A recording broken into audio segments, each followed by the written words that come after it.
Timbertwig Gets a New Hat.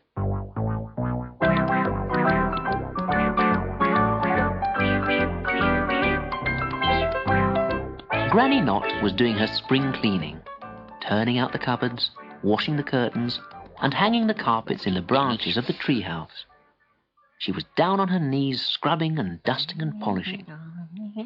It was all too noisy for Abigail, the magic spider. She left her little house in Timbertwig's hat and scuttled up to the roof to read her book of spells. The hat was left lying on Timbertwig's bed. Timbertwig was in the bath, and he never wore his hat in the bath. "This horrible old hat," said Granny Knot, and she picked it up between finger and thumb and dropped it on the fire. "Granny!" Timbertwig was standing in the doorway wrapped in a towel. "Granny, what have you done?" "I've burnt that mucky old hat of yours, and about time too." Timbertwig rushed over to the fireplace. "But Abigail! What about Abigail? She lived in my hat. Oh, Granny, how could you?" "Oh, dear," said Granny Knot, and she turned a bit pale. "I didn't think, Timbertwig. Oh, I'm ever so sorry." Timbertwig rushed out of doors and climbed up onto the roof of the house. He always went there when he was sad, and he'd never been sadder than today.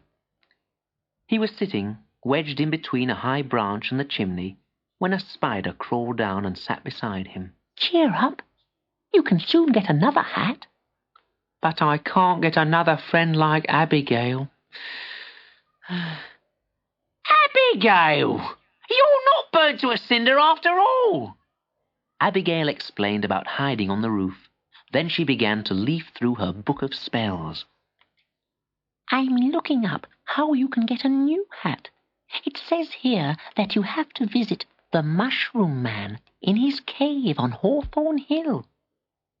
So they both climbed down from the roof and went in search of the Mushroom Man.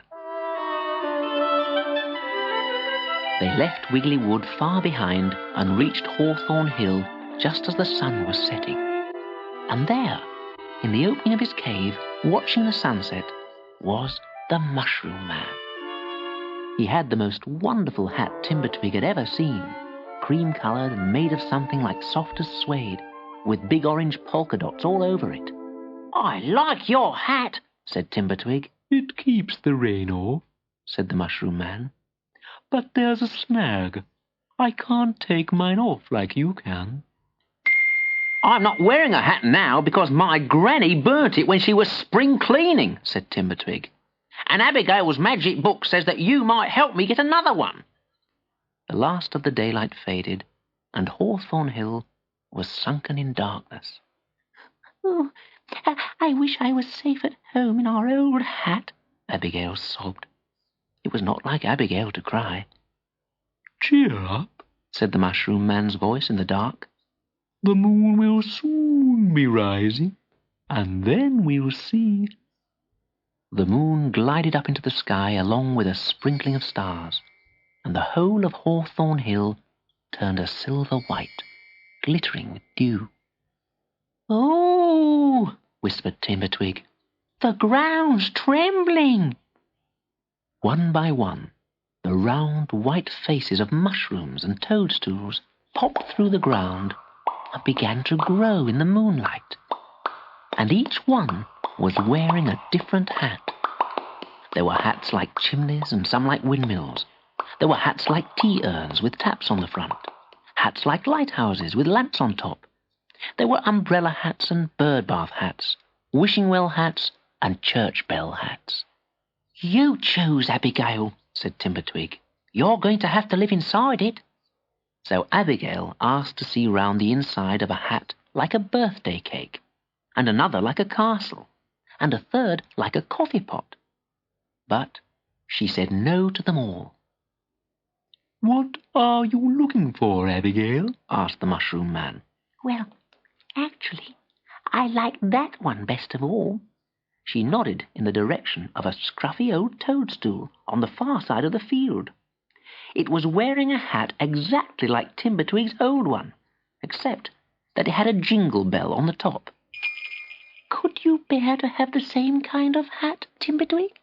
"I've been looking at that one all along," cried Timbertwig, "but I thought you would want to change." So they chose that hat. The Mushroom Man shook the dew off it, put it on Timbertwig's head, and Abigail climbed inside. They said good night and thank you to the Mushroom Man, but he nodded off to sleep. They were home in Wiggly Wood by dawn. The light was on in the tree house. Granny Knot hadn't been to bed all night. "Oh, I couldn't sleep," she told Timbertwig. "I kept thinking about that poor spider and the terrible thing I did." And she blew her nose noisily. Then she noticed Timbertwig's hat. "Oh, where did you get that? It's scruffier than the last one. What's that inside it?" Abigail put her head out of the window in Timbertwig's hat and waved a leg at Granny Knot. "No, it's that dreadful spider. It's a ghost who has come back to haunt me. Oh!" The look on Granny Knot's face was so funny that Timbertwig and Abigail started to laugh. It was ages before they could stop laughing for long enough to explain. "You naughty boy! You horrible spider! I'll... Now, Granny," said Timbertwig. "No more burning of hats." Then Granny Knot remembered how sad she had been after the first hat had been burned. She began to smile, and her smile got broader and broader until she was laughing out loud. And Abigail and Timbertwig laughed as well, and the jingle bell on the top of his new hat tinkled wildly. Everyone in Wiggly Wood heard it and laughed.